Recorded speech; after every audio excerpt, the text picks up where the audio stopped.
Hey folks, Mike and McGee here. As you can see behind me, I've got a neglected looking cornfield. It looks terrible. It has rained literally for a week solid and I couldn't get in. The last time you saw me cultivate this corn, they were little bitty weeds. And I told you how afraid I am of these particular weeds. These are the world's worst in my opinion.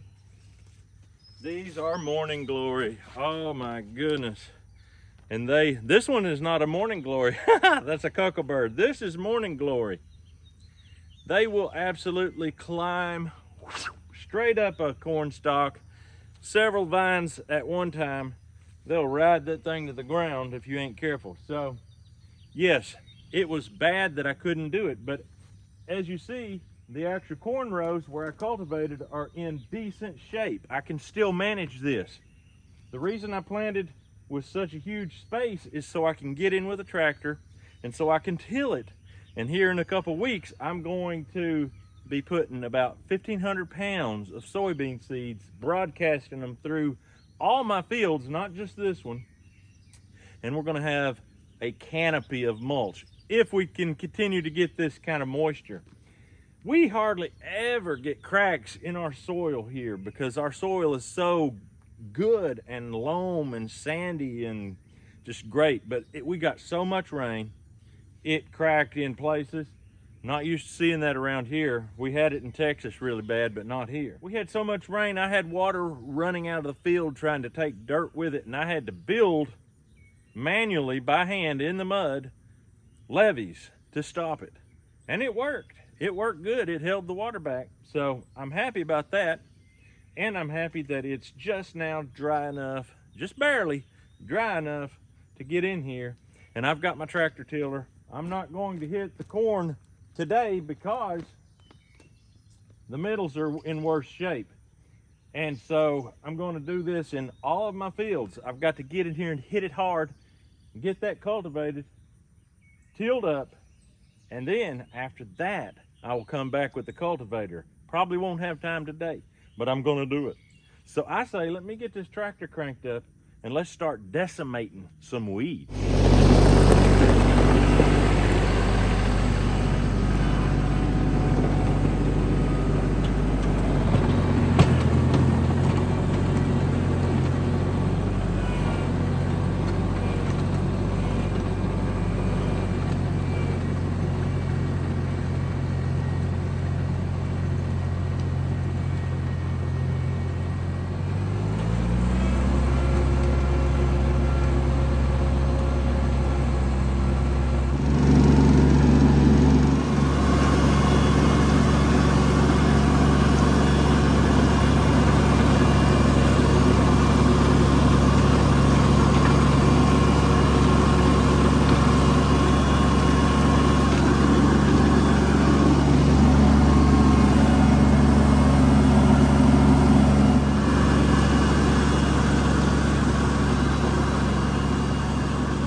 what are you doing? What makes you think you get to sit in that soft, cool ground? Huh? What on earth? Are you messing up my dirt? Huh? What you doing? Are you a good boy? Hey, what is it, boy? What is it? You want to come here? You want to come? Come. What a sweet puppy. What a sweet doggy. Yeah. Oh, yeah. Let's see where you lay down here. Yeah, man. He is shedding hair. He's got the summertime blues going on. Yeah, you are shedding hair. Look at you. Yeah, he said, I guess I'll go over in the shade. All right, folks, I've got this field completely knocked out as far as the big rows. Obviously, right there, I've got to work in between the small corn rows. But as far as the big in between, it's looking good. It's time to get on over to the other side of the property and knock out 2 more fields. I got 3 fields over there, but one of them doesn't get tilled in between the rows because it's on a hillside. Let's go.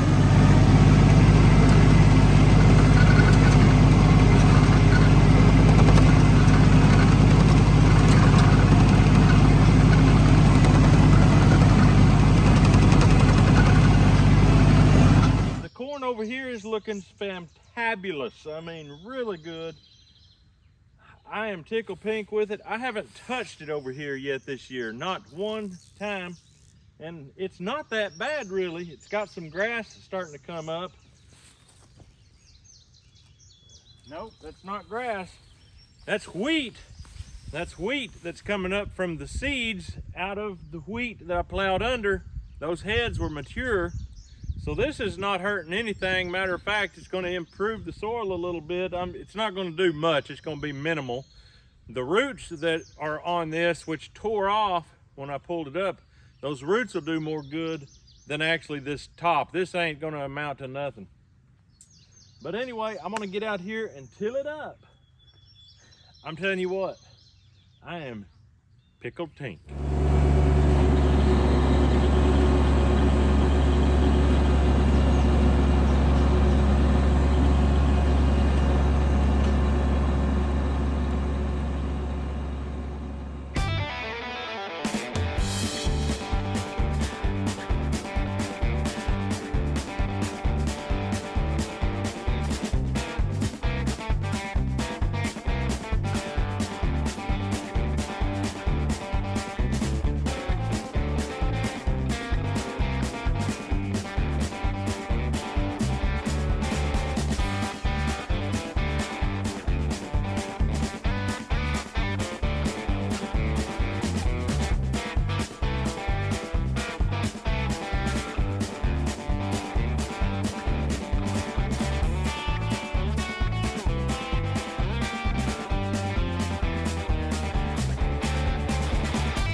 Enough of that. Let's cultivate.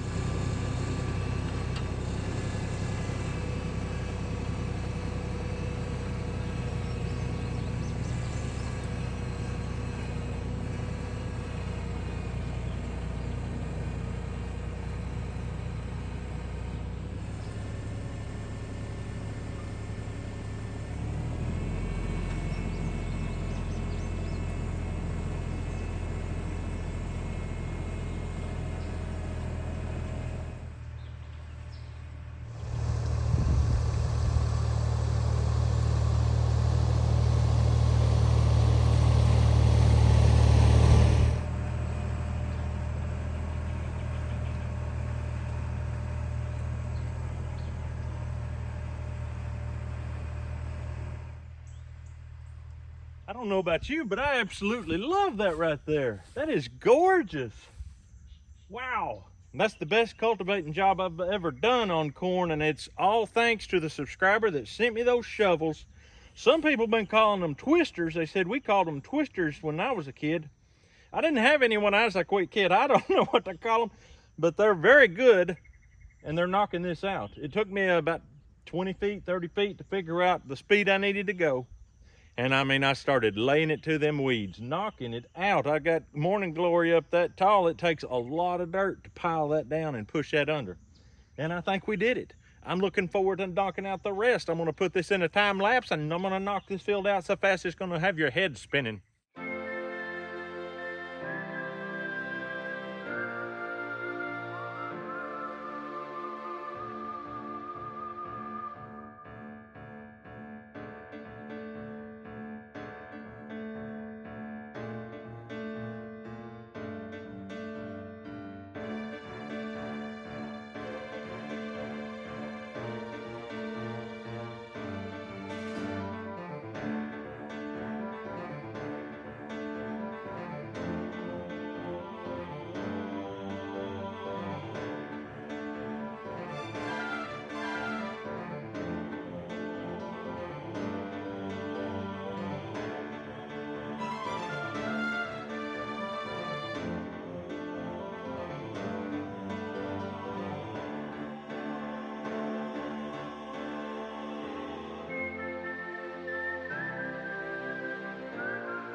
Well, this is a bummer.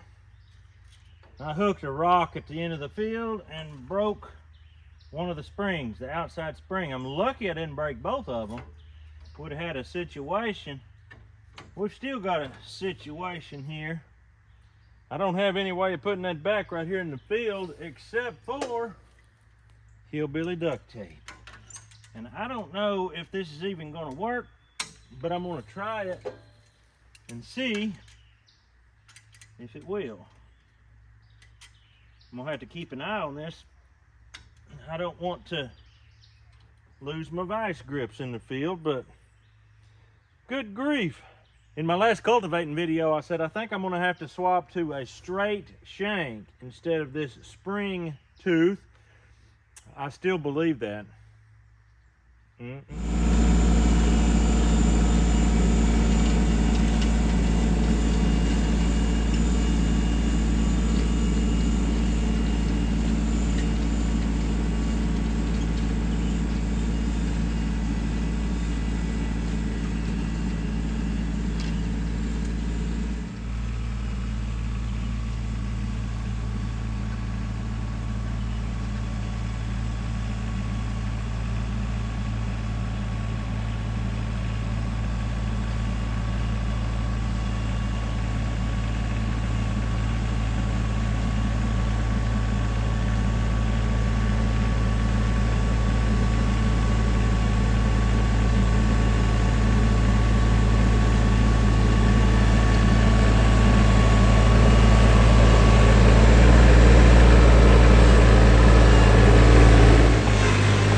I didn't lose my vice grips, but the top one broke.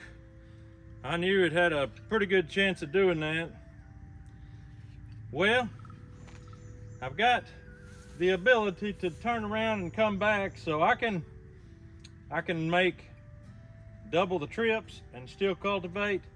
And later I can probably go and take this one here and move it over here, and then I'll be back in business until another one breaks. So if anybody knows where I can get a good strong straight shaft, I'm not interested in this springy business no more. I need something stout. Let me know in the comments. I'm gonna get back to work.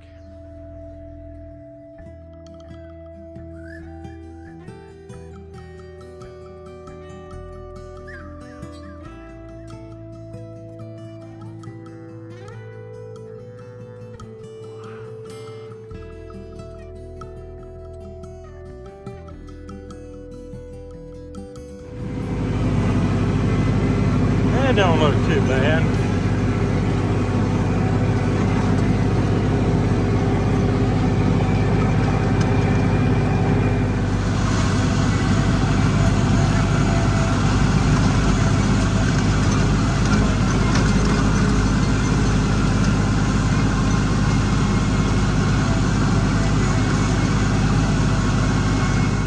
Show you what I found.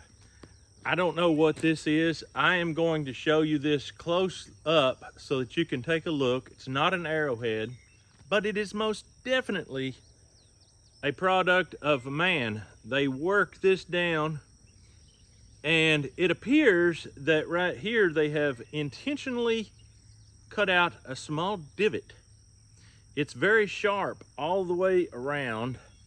It's perfectly flat on this side. It's been worked down almost like an arrowhead all the way around.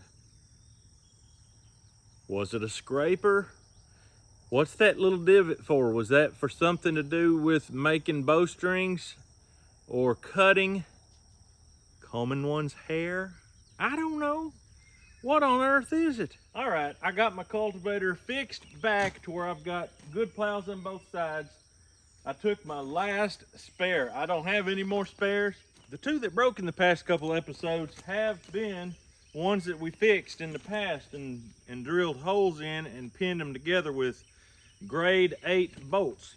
And they broke on those holes. So let's hope that these can handle the pressure. They don't have no holes drilled into them.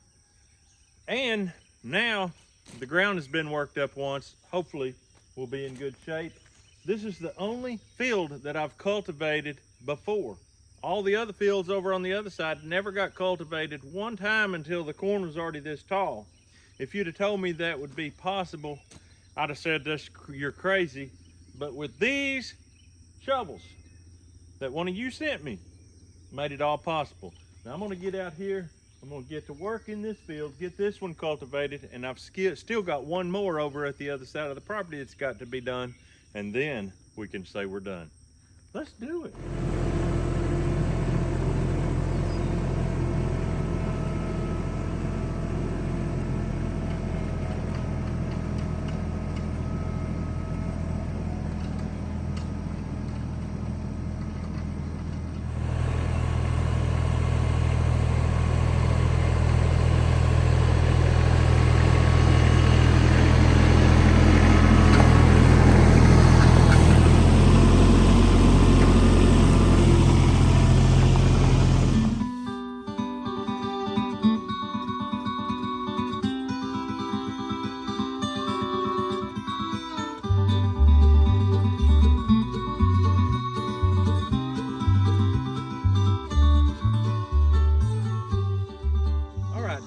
At the cornfield that is in front of my deer blind.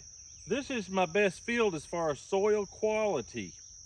Believe it or not, I planted this field exactly 20 days ago, and I have not cultivated this corn until today. I'm fixing to cultivate it.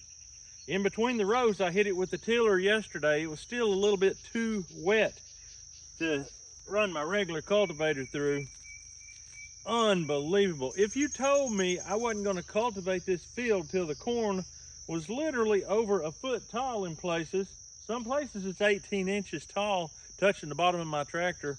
I would have told you you were crazy. I can't believe how wet it's been. And I can't believe how well this cultivator is doing with it. Some of this right here is so bad, I'll probably have to hit it twice.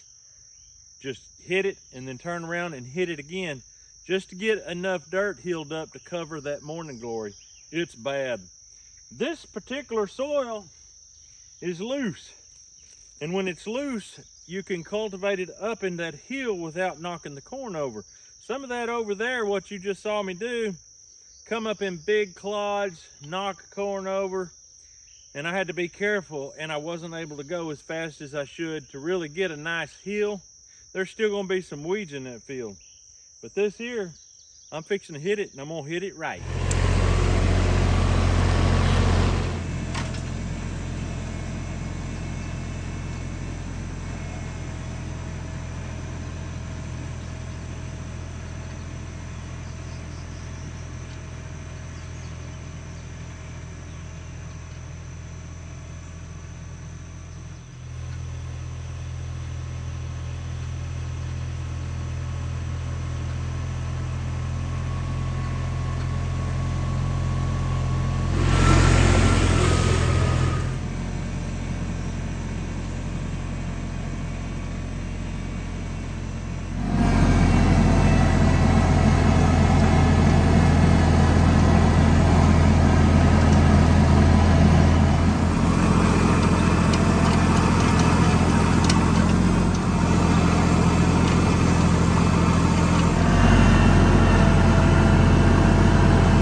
All right, folks, there we got it. I cultivated 80% of this corn twice. So it's healed up extra because those weeds were so tall I could only get up to the top 2 inches. There was 2 inches of weeds sticking out the top. So I hit them again and got most of them. They're still weeds. They're still weeds, but we laid it on them. We hurt the weeds pretty bad. We helped the corn pretty good. That's the main thing. This is the most unusual corn year I've ever had.